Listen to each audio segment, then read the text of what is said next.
এলাচ ছেড়ে দিচ্ছি,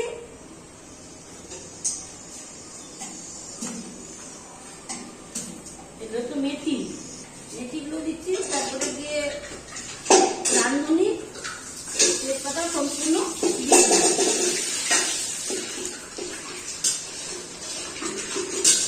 আর কি ছাড়বো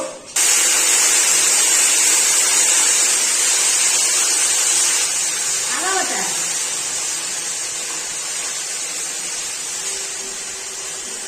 লঙ্কা বাটা সবগুলো দিলেন, একটু বাড়ালো একটু বাড়ালে একটু বাড়িয়ে তুলে দেবে, তাই না?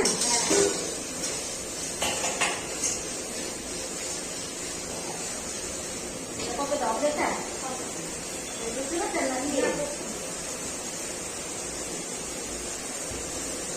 এবার দেবো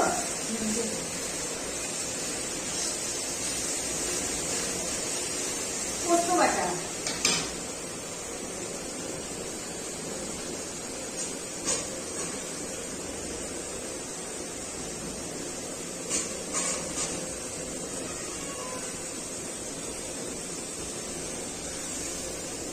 বাটি ধুয়ে দিন,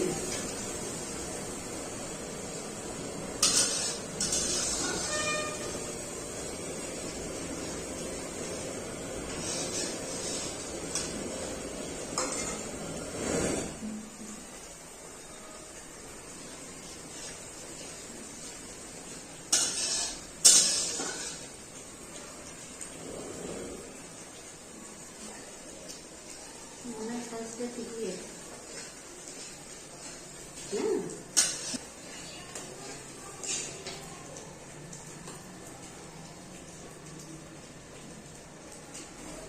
লবণ,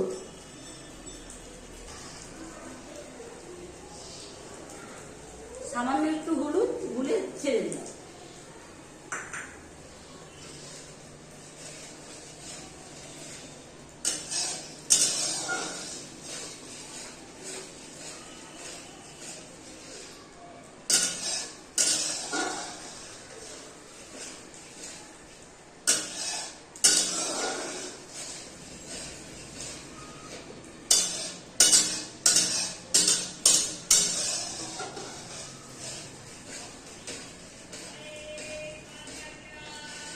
হ্যালো বন্ধুরা, আজকে বাড়িতে অনেক লোক, মানে আমাদের বাড়িতে বলতে আমার ভাস্তির বাড়িতে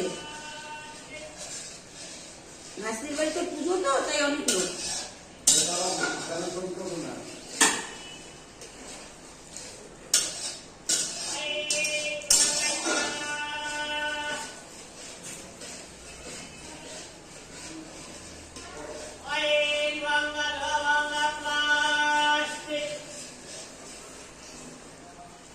চিনি দিয়ে দিচ্ছি,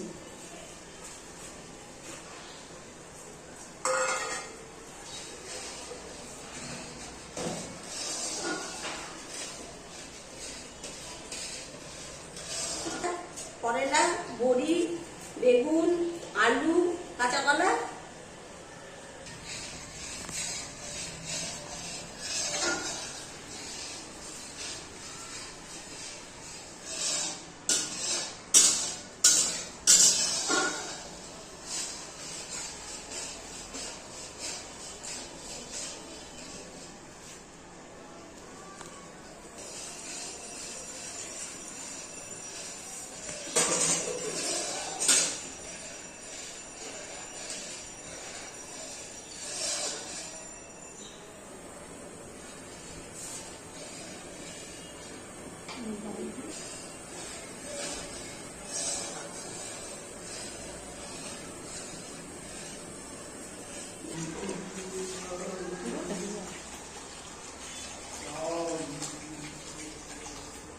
দুধ দেওয়া হয়ে গেছে, ঢেলে দিয়েছে আমার মাসির দুধটা কেটে,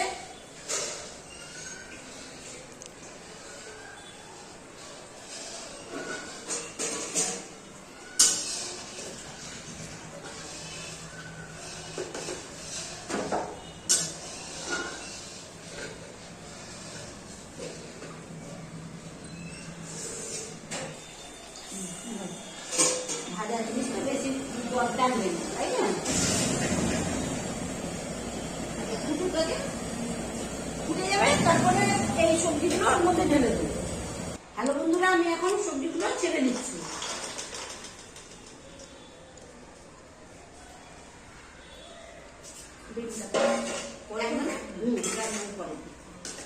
ভেঙে যায় না হলে, বেগুনটা পরে দেবো, না হলে গলে যাবে। গলে গেলে খেতে ভালো লাগবে না, গ্যাট গ্যাট হয়ে যাবে।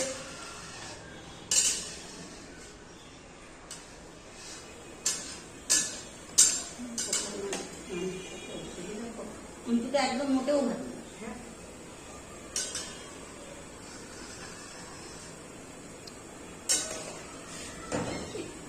গরম দাও।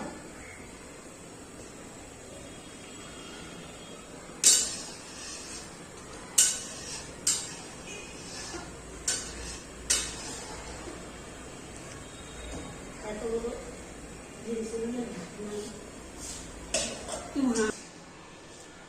বলে ভালো লাগে না গন্ধটা বলে। আর ঘি তো শরীরের পক্ষে ভালো জিনিস।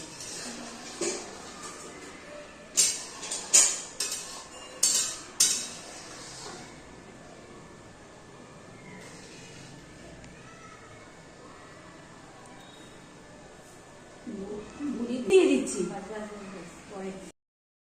ভাজা হয়ে গেছে, এখন আমি বেগুন ভাজাটা ছেড়ে দিচ্ছি। ছেড়ে এবার সুন্দর করে নাড়াচাড়া করতে লাগবে আস্তে আস্তে।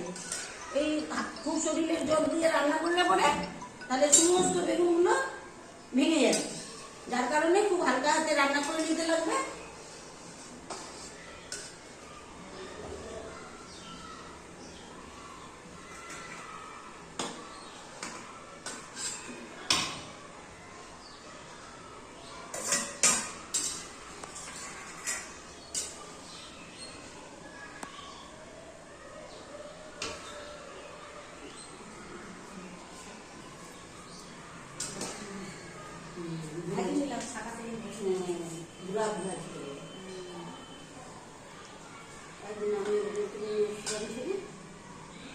পুরো কাঁচা কলা না ভাত দিয়ে রান্না করি না। হ্যাঁ, আবার না পুরো এটা করে নিয়ে কখন এটা আমি করে নিব, করে নিয়ে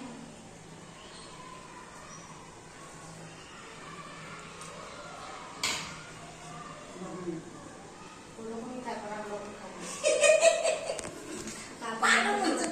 আমার শুক্তো রান্না করা হয়ে গেছে। অনেকটা শুক্তো তো দুটো বাটিতে ঢেলে রেখেছি।